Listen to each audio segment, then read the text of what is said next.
the recording. So I'll send you this recording after today's session so that you've got it. If there's anything you want to replay back on, just realised I'm not animated my slides. I'll just do that.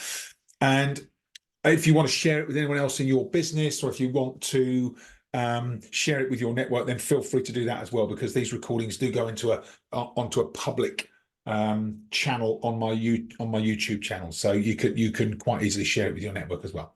Okay, so today's about effective delegation, and as always with these sessions, it's about creating some thinking space. So you get 45-50 minutes on a Friday morning to step off the treadmill of all the other stuff you're doing and get an opportunity to pause, reflect on what you're doing today, perhaps reflect on what you want to do going forward. And you get a chance to discuss that with a community of other business leaders that are thinking the same way, hopefully.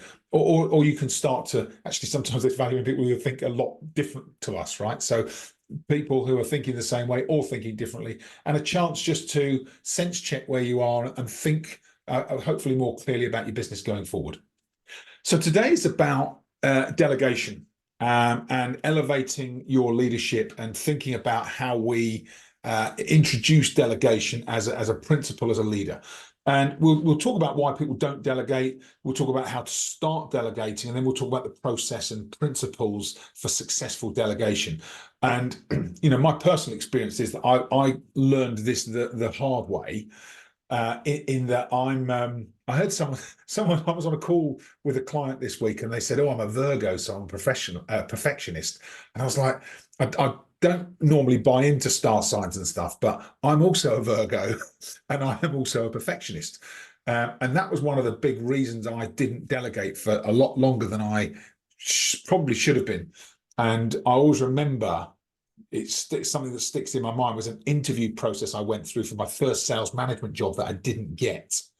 And one of the questions from the interviewing panel was, tell us about your workload, tell us about how you prioritize, and tell us how you delegate things that that you shouldn't be doing. And I couldn't answer the question because I wasn't delegating. It wasn't something I'd done. And instead, what I did was talk about how effective and productive I was and how I could always get stuff done. And they were looking at each other, looked at me, and then I could see this concerned look on their faces, like, this guy's not going to be able to elevate and delegate to his teams. I knew what they were thinking, and they were right. So I didn't get that first job. And then when I did get my first sales management job, it took me a while to learn the skills of delegating. And so I did get a bit overwhelmed for quite a while. I probably had a year, 18 months of it being difficult. And it's really interesting how when you can't delegate or you don't delegate, how that can impact you. And I think one of the reasons for this, and this, I think Dave Ramsey quote sums it up quite well, delegation does require a willingness to pay for short-term, not just failures, but perhaps in the short term, for things to take longer. So you need to invest some time up front in order to gain the long-term competency and results from delegating. I think that's part of the reason why a lot of people find it difficult. And I have to say, me included, I do delegate much more effectively now, but I still find it difficult. Through the delegation process, there's this nagging voice in my head that says, could I be doing this faster myself? Yes is the answer short term, no is the answer long term, and that's the thing. It's this investment short term to gain long term. And I think what happens if you don't delegate, you end up with, in management or leadership positions, you end up with loads of people just coming to you all the time for answers. And you end up then trying to multitask and do far too many things at any point in time. And multitasking is a bit of a fallacy. It's not very effective. Actually, being able to concentrate and focus on tasks is much more effective for us as managers. And I asked this question on LinkedIn this week. So how important is delegating for your sanity and success? You might have seen the poll, and 98% of people saying crucial for sanity and success. But there are a few comments I'll pick out. This guy, Neil, saying, not enough people delegate, but ask yourself, how much extra value could you bring to your company, your team, maybe clients, if you had an extra half a day per week? And this is why we should be delegating. That's a really good point, actually, because if you can free up time by delegating, over the long term, actually, what could you be doing with extra time? And then Richard Woods, this guy here, said, not only does delegating free up time and mental energy, but it also empowers team members to grow and develop their skills. And that's the other side of delegating that sometimes can be overlooked, is that it's not just about freeing up time for us as leaders, it's about giving other people in our teams opportunity to grow and develop skills. And then final comment that I thought was quite interesting was, great question.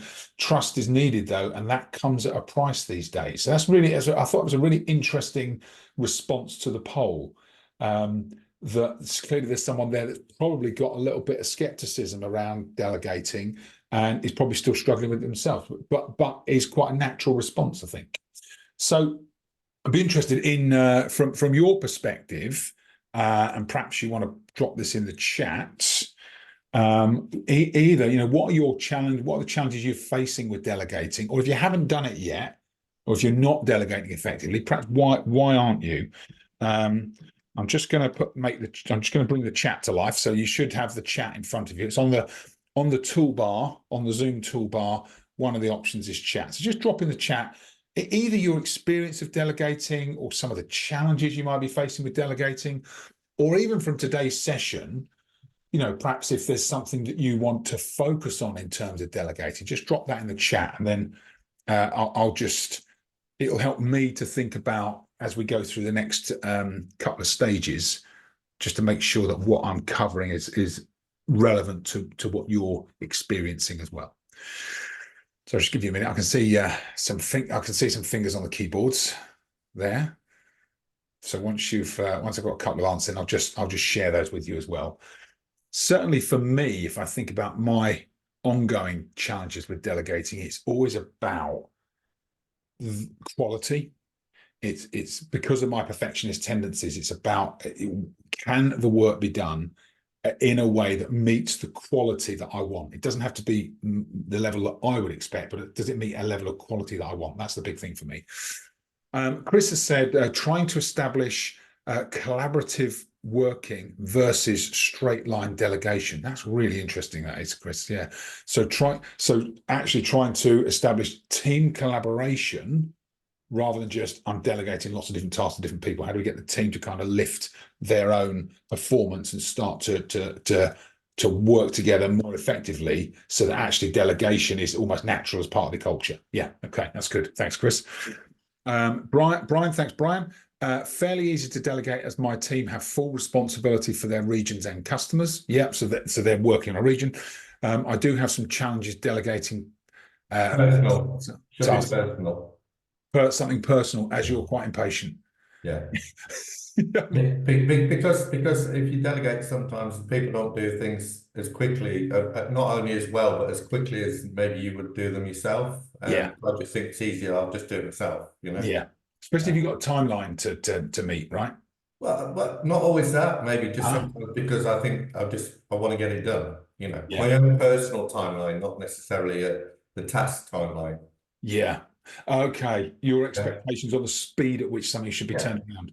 Yeah, that's interesting, isn't it, Brian? That's interesting. It's a pressure I put on myself, I guess. Yeah. Yeah. It's an interesting thing to reflect on, that, isn't it? Because it sounds like it's because you actually want it done by that time. Not that it needs to be done within that time, but you personally want it done in that time. That's interesting, isn't it? Once it's in there, I want to get it done. You don't like open loops. You want the loop closed. Yeah. That's true with a lot of people, actually. Thanks, Brian. And then Ikra has said, thank you, Ikra. When delegating the work is not being done, or it's not being done to the standard that you want. So similar to I guess to my experiences, it's about meeting a certain standard. Okay, that's good. That's really interesting. Let's so that helps me when I think about content for this morning's session. So let's talk about a couple of things. I think about delegating as part of coaching. So when I think about this coach model that we work through in terms of leadership development, I think about this principle around delegation fitting in with coaching our teams. So I'll quickly walk through the model because it's important. In order to coach people, you have to have trust. People have to trust us to want to allow us to coach them, because coaching is quite personal and it's quite introspective, and sometimes it can feel almost as if we are challenging people in a way that is question led. And so there has to be high trust for people to be open to that type of leadership. We have to have a plan that we're working on, so the team are clear and we're clear. We have to have I believe we should have a contract and an agreement in place with everybody we work with. So a strategic agreement about how we work together. I think we need to then have clear objectives and goals, so people need to know what high performance looks like in their role, and we need to talk about that regularly with them and review it.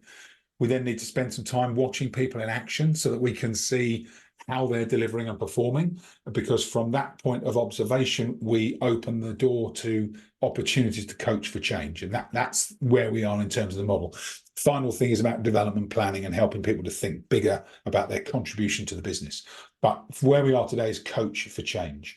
So let's talk about delegation principles. So why delegate? Lots of evidence on delegation. So according to Gallup, and you will all know the Gallup polls, right? So Gallup used to do like the top 40 in the UK. For those of you who are at the right age to remember the top 40, that was the Gallup poll. Well, they don't tend to do that anymore, but they do a lot of business research studies, and they have a lot of evidence around what works in creating high performance cultures. And what this Gallup study showed was that CEOs who excel in delegating generate around 33% higher revenue. And the reason for that is that through the process of delegating, they free up their time to focus on the activities that are going to deliver the highest returns and growth for their companies. So they're not stuck in the weeds. They're thinking strategically, they're enabling their teams to deliver, and they're really starting to focus on, the growth opportunities. And this is quite interesting that to maximize productivity and effectiveness, we should be asking who should do this, not how should I do this. And I don't know if anybody, and there's a link to the blog here. I'll send you these slides afterwards. But I don't know if anybody's read the book. There's a great book by a guy called Dan Sullivan called Who, Not How. And the whole premise of the book is that is effectively we should be continually asking ourselves, especially in leadership positions in businesses, we should be asking who should do this, not how should I do this. How should I do this? A bit of a trap that we fall into. So that's kind of, there's lots of reasons why we should delegate. That's hopefully a lot of good evidence around this as well. So there's a couple of things I'm going to walk through now, then we'll open up the discussion. So the first thing I'm going to talk about is like the checklist for delegation. So a top 10 checklist. Then I'll talk you through a structure, a document that I've used and continue to use when I delegate. So the checklist for delegation, the first thing obviously is to plan for the long term. We talked earlier about if you think short term on things, actually short term, you might have to invest a bit of time and consideration with people in order to delegate effectively. So we do have to think long term when we're delegating and plan for the long term. Second is then, and it sounds obvious, but it's not always easy, is know what to delegate and why you're delegating it. So what you're delegating and why you're delegating it. That's really important. And there's this whole premise. I learned this on a leadership program quite a few years ago. And the first time I heard it, I kind of thought, is that right? But there's this premise about, or principle around delegating to the lowest level of competence. So we should be delegating a task to the person in the business who has the lowest level of competence to achieve it, but can achieve it, right? And the reason for that is because it makes our businesses as effective as possible. And we really want effectiveness and efficiency. So we should be delegating to the lowest level of competence, which when I first heard it, I kind of, are you sure? But actually it makes sense when you work through it and you start to apply it. And then the third thing about delegating is, when I first started delegating, so I wasn't delegating, and then when I started to delegate, I didn't realize until a bit too late that instead of delegating, I was abdicating. So all of a sudden, I went from not letting things go to just throwing them off on people and then expecting them to be able to do the tasks. And I think that gave me a bad experience early on with delegating and made me pull back from doing it. But what I recognized was it was my responsibility as a leader to be really clear on what I was delegating, why I was delegating it, briefing somebody really clearly, and then working out, okay, what's the next steps? Okay. Fourth is about, especially when you've got a broader team, is to as you're delegating, think about how do I play to my employees' strengths and their goals. And there's a principle that I'm sure you've heard of around finding your unique ability at work. And there are two factors to unique ability. One is that you are, or your team are, doing things that they are good at, right? So you're playing to your strengths. The second is that you're doing things that you enjoy. And once you get those two things in sequence together, I'm doing things I really like to do and I'm really good at them, that's when we hit flow states at work. So when we delegate, we should be thinking of the tasks we want to delegate, which members of our teams are good at this stuff and will enjoy it. And then you add the third element, and it will stretch them and it will be a development for them. And when you start to think like that, it really does change the way that you start to delegate. And of course, then you'll be met from your teams with a positive response, because you're trying to help them in so many ways by delegating tasks that are right for that person. And then, fifth is thinking about when we delegate something, we should be defining the desired outcome. What is the outcome of the task? The what it is once it's complete, not how, not the steps to do it. Because very often, if we can get people just to think, well, this is the outcome, this is what we want you to have done when you've completed the task, they'll figure out a way to do it that very often might be more effective or efficient than the way we're doing it today. So you can show people the how, but the big thing is, don't expect them to follow your path for completion. Just allow the outcome to be the right outcome for them and for you. And then, of course, 6 is about providing the right resources and authority. If you are delegating tasks that require access to different systems, or need someone to get hold of different data, or need some space or time, actually they need the right resources and they need the authority to be able to delegate it. Without that, actually we can prevent people being effective with tasks that we've delegated from the start. And then 7, this links to the delegate, don't abdicate, is about agreeing as we're delegating tasks, agreeing the support that you will provide, or that other people will provide if it's not you, the communication, how do they check in and get some support and information if they need it, and then when will you review it? So that check-in as someone's working through a new task, especially early in the stages of delegation, how often and when will you review how they're progressing, so that they can say, right, here's where I've got to. I might be a bit stuck on something, or it's taking me longer than I'd anticipated. And sometimes, that can be useful, because you're then helping them to build the skills required to do that task going forward. And then number 8 is about recognizing progress. So when people are going through, new tasks that we've delegated to them, actually they won't always get it right first time, but we should recognize, even if people aren't completing it in the way that we would, really, really try and recognize where have they progressed. So if somebody's doing it for the first time, and actually they've been able to complete part of a task, that's worthy of kind of recognition. Great that you did this bit. What we now need to work on is getting these things right. But the way that humans need kind of recognition and reward, especially when we're doing something new, actually, if people don't get that praise for making progress, they tend to want to back away from things. So as humans, we're hardwired to move away from negativity and follow positivity. So we really want to try and pick out those positive aspects to making progress. And then 9 is thinking about the process. Delegation's a process. I'll talk you through some steps in a process in a moment. And if we appreciate that we're going through a process to delegate tasks, actually I found that it makes me almost less impatient, less judgmental. I'm like, okay, this is where I am in the process.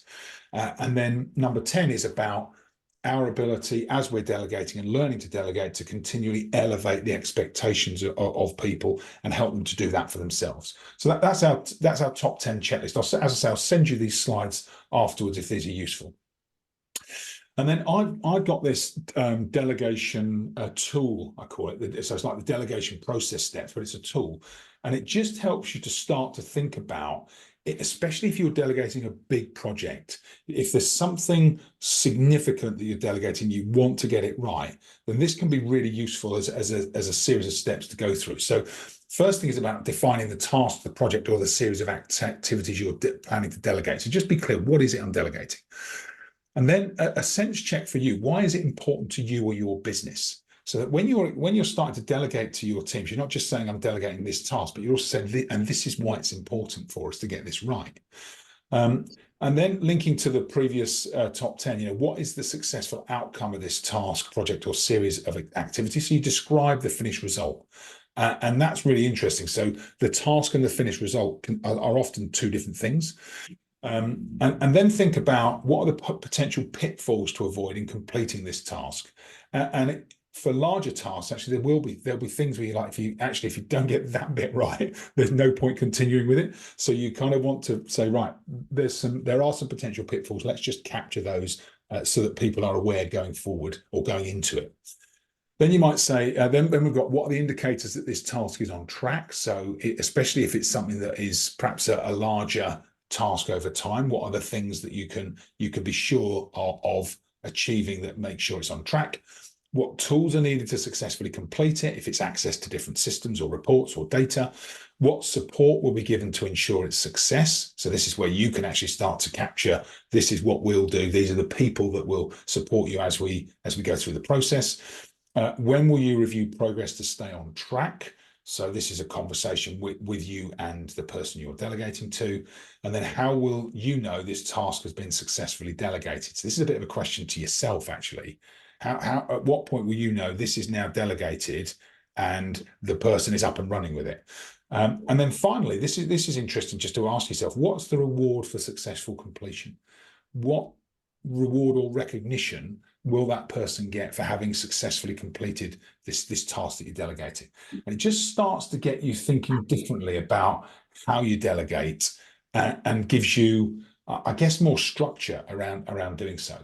And I've got an example here of kind of how you can fill that out. So I won't go through this in detail, but you can see this is an example of a program, and you can kind of say, right, what are the things that we're doing? Why is it important? What's the successful outcome? What are the potential pitfalls? What are the indications that it's on track? So some of the early leading indicators. What needs to happen? What do you need to get access to complete it? What support is given? How do we review it? How do we know it's successful? And what's the reward? So it's quite nice. It's quite a nice way to just start to map out and plan things a little more effectively as you start to delegate. As I say, this is for larger projects. I wouldn't necessarily do this for small tasks you delegate, but what it will do is get you thinking differently about how you do this going forward.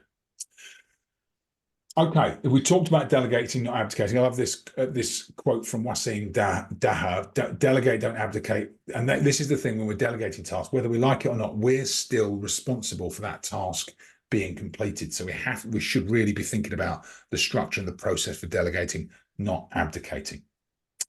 Okay, so I'm going to stop sharing for a moment. Yeah, we've got enough people for a couple of breakout rooms, so we'll open up a couple of breakout rooms today, and I'll just invite you to talk about perhaps your experiences of delegating, and also kind of think about your going forward. Perhaps what are some of the things you are thinking about that you perhaps haven't been delegating, or perhaps have been holding on to and should be delegating, and maybe start to think about if you've had a resistance to it in the past.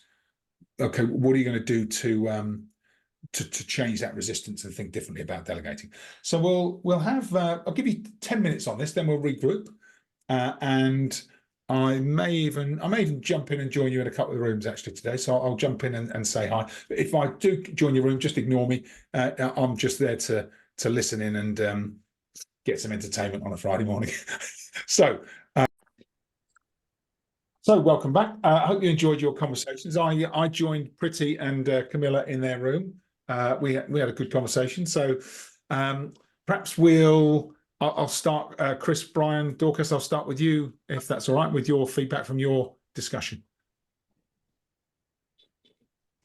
Yeah. Go on, Brian. Dorcas, I don't know if you want to mention about the scenario that you talked about to us. I think Chris had more experience, so I think he should share. We spoke about a few things, in particular a real life example that was shared with us from Dorcas, around where you have a leader who is taking on all of the responsibility because they want to be seen to be doing a good job, hitting the numbers, etc., getting the task done. But then team members sitting back because that's the expectation that, yeah, the going got tough, but John will sort it, or Mary will sort it, or whatever. And does that cross that line between accountability and delegation and that whole piece there? And is that good behavior? Is that good leadership style and management? So we battered that around a little bit. Yeah. What did you did you come to a conclusion, or what were your thoughts on it? We had personal views, but my personal view is that's not good leadership. Just hitting the number. I think you have to understand the personality of the person involved. What I shared with the group was my view. Some people move into a management position and they still have that ego, and it's about them, and it's all about how they shine. But that's not bringing people through. That's not creating the next manager. That's not developing people and putting the right things in play. Was a personal view. Yeah. I think it's interesting, isn't it? I think it's I personally think it's one of the most difficult transitions to make when you move from, individual contributor, as it's known in a larger business, to being a leader. And that's that shift in your perception from I'm doing great work and I want the recognition for that, to my team are doing great work and I want them to get the recognition from that. It's quite a psychological shift, actually. Yeah, and I'd say there's an additional step in there, just naturally. I think from going from an IC individual contributor, I think you go to manager, and then you go to leader, and I think there's a difference there, and there's a hangover in that transition through all three of those stages. Back to your old world, what you're hanging on to, learning the new skills, developing the skill set, and move to the next one, hanging on, and going through that journey. Yeah, I completely agree, Chris. Yeah, it's because it's a transition. You don't make it in one step. Yeah, you're right.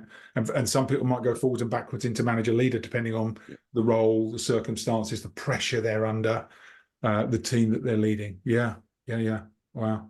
And I think the other thing is, I think it's a bit of a process, isn't it? You have to go through stages, and then you might go through a certain stage and you kind of get the hang of it and you start to move it. But there's always an evolution. There's always that next step that you can take. And I think it helps me to think about it as a process. So you're constantly going through a process to try and improve and help your teams to improve and elevate their performance. Yeah, very good. Thanks, Chris. Anything else, Brian? Anything else from the discussion that you thought was important? No, just picking up on that, the point that Chris made before. I think it's whether or not it's the manager doesn't trust his team to deliver, and then we talked a little bit about kind of setting the expectations, the deadlines, and so on, and then saying, look, if you're going to struggle to achieve that, come back to me and let me know. But otherwise, trusting the individual or the team to get that delivered. Yeah. Or actually, is it just the manager himself just is kind of holding on to everything because they want to be the hero, and So and I just touched on the point, as I said before, is I'm fairly fortunate that I've got a team of 3 who will all take on any work that we delegate to them. I've got smart, so I've actually got 2 people recruited last year. And both of whom will be trying to be at the front of the queue, because we purposely took on people who we could see had the potential to progress within the company. Yeah. So of course they're very keen to to put the hand up when there's any additional opportunities for work. And so my challenge is actually managing those 2, because they'll almost fight over any additional tasks. So delegating is a problem in terms of getting someone to do it. It's just keeping both of those 2 happy. Yeah, equal distribution of the right responsibility. Yeah, because if you give, I guess if I give too much to one, the other one might think, oh, they're being favoured, and actually they're getting a little bit more limelight time, you know? Yeah, So, yeah. An interesting alternative challenge on delegation. yeah. Yeah. And my third person actually will do it if asked, but is quite happy if I don't. So, I've always got him there if I need him, which is great. But I've got the other two, which is my challenge, like I say, to manage both in terms of their expectations around raising the hand. Yeah. Interesting. No, I like it. Thanks, Brian. Thanks, Chris. Thank you, Dorcas. So Pretty and Camilla, I was in your room. So who'd like to share back some of our conversation? I can. So for one of the things that the conversation brought out was that trusting and allowing team members to do different tasks does take some trust. However, if they've been with you for a while, it doesn't mean that you know everything about them. So you can find and realize their potential. And you don't need to micromanage so long as you have a task. You give it to them. You'll be quite surprised how much they can contribute. And having people to help you helps you go further rather than faster. Well, both can happen anyway. But also being a manager and being a leader, there is a difference. And we all need to develop those different skills so that we can make team members, like leaders within their own group, not group, but their own role, which certainly made me realize as well that if you're creating an organization structure, then each team member can have a role, but they can also be helping others. So I really like this delegation process, the checklist, because it will help me to help my team members. And the other thing is Camilla also wants to be taking on more of a leadership role, and this will help her because we all need to develop skills to sort of do it in a nice way so that everybody wins. Yeah. Thank you, Pretty. And it's interesting, isn't it? Because a tool like the one we discussed, and I'll attach the tool to the follow-up email today so that you've got access to it. But the tool can be really useful as one, kind of preparing yourself to delegate and getting you to think about actually what are the details here, because the devil's always in the detail, isn't it? What are the details here around delegating, and a reminder to you that actually I need to go through these different things, especially with larger projects that I might want to delegate.